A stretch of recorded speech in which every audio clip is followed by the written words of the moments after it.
اللہم صلی علی سیدنا و مولانا محمد وعلی آلہ و صحبہ وبارک وسلم۔ احادیث مبارکہ میں شوال المکرم کے 6 نفلی روزوں کی بہت زیادہ فضیلت بیان کی گئی ہے، لہٰذا میزبان رسول صلی اللہ علیہ وآلہ وسلم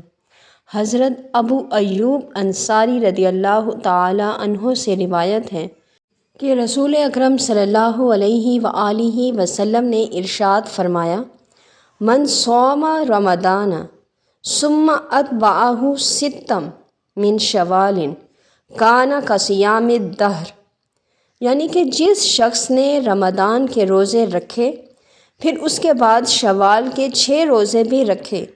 تو اس کا یہ عمل ہمیشہ روزے رکھنے کے برابر ہوگا۔ علماء کرام اس بارے میں فرماتے ہیں کہ رمضان المبارک کا مہینہ اگر 29 دن کا بھی ہو تب بھی اللہ تعالیٰ اپنے فضل و کرم سے 30 روزوں کا ثواب عطا فرماتا ہے، اور اس میں اگر شوال کے 6 روزے شامل کر دیے جائیں تو ان روزوں کی تعداد 36 ہو جاتی ہے۔ تو اللہ تعالیٰ کے کریمانہ قانون کہ ایک نیکی کا ثواب 10 گنا،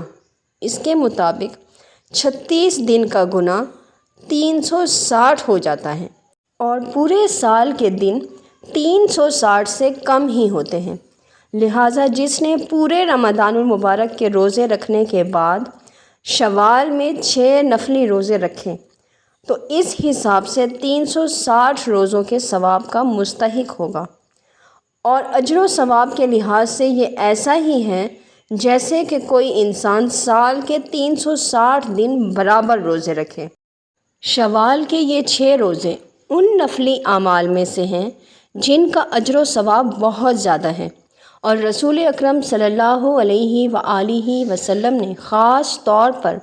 امت کو ان اعمال کے کرنے کی ترغیب فرمائی ہے۔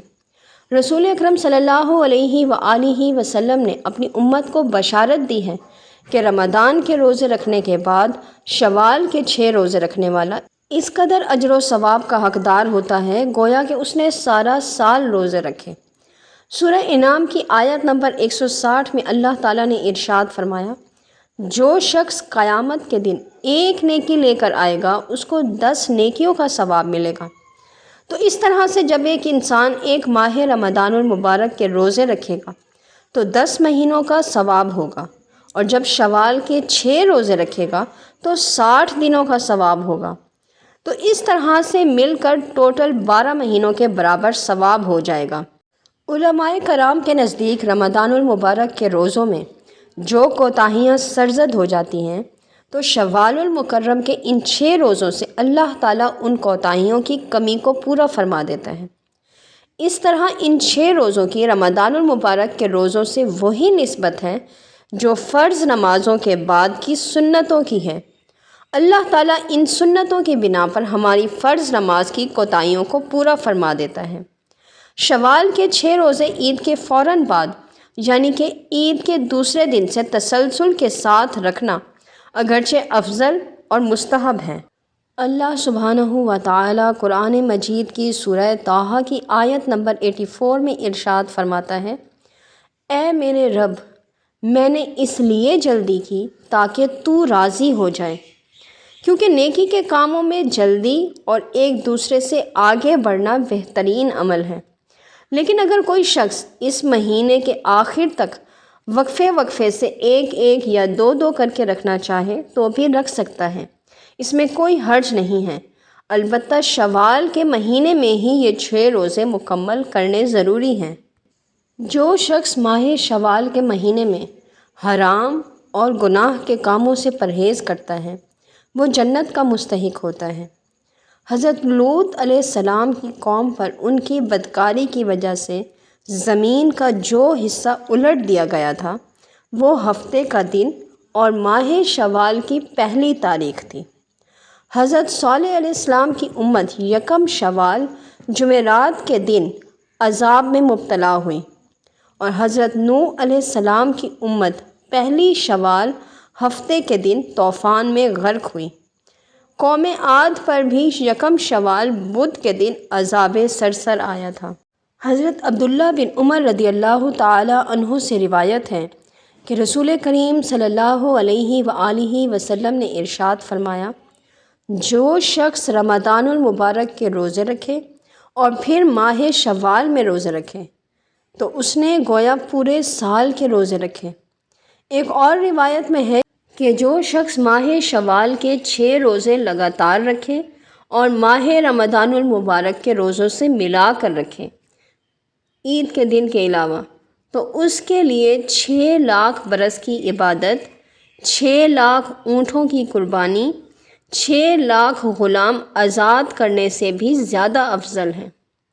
حضرت انس بن مالک رضی اللہ تعالی عنہ سے روایت ہے کہ نبی کریم صلی اللہ علیہ وآلہ وسلم نے ارشاد فرمایا، جو ماہ شوال کے 6 روزے رکھے گا اللہ تعالیٰ اسے قیامت کے دن طوق اور زنجیروں سے بچائے گا۔ ایک اور روایت کے مطابق جو شخص ماہ شوال کے 6 روزے صدق و ایمان سے رکھے گا تو اس کے نامہ اعمال میں امت مصطفیٰ صلی اللہ علیہ وآلہ وسلم کے اعمال کے برابر ثواب لکھا جائے گا، اور بہشت میں حضرت امیر حمزہ رضی اللہ تعالی عنہ، حضرت عباس رضی اللہ تعالی عنہ، حضرت امام حسن رضی اللہ تعالی عنہ اور حضرت امام حسین رضی اللہ تعالی عنہ کی ہمسائیگی میں جگہ ملے گی۔ حضرت علی المرتضیٰ شیر خدا رضی اللہ تعالی عنہ فرماتے ہیں کہ اے مسلمانوں، شوال کے مہینے میں 6 روزے رکھ کر اپنے جسموں کو پاک صاف کر لیا کرو، کیونکہ اللہ تعالیٰ رمضان المبارک میں روزہ رکھنے والوں کے اجسام دیکھتا ہے، لہٰذا جو شخص اس مہینے میں حرام اور گناہ سے پرہیز کرے گا تو وہ جنت کا حقدار ہے۔ شوال کے پہلے روزے کے بدلے میں اللہ تعالیٰ اس کے 40 سال کے گناہ بخش دے گا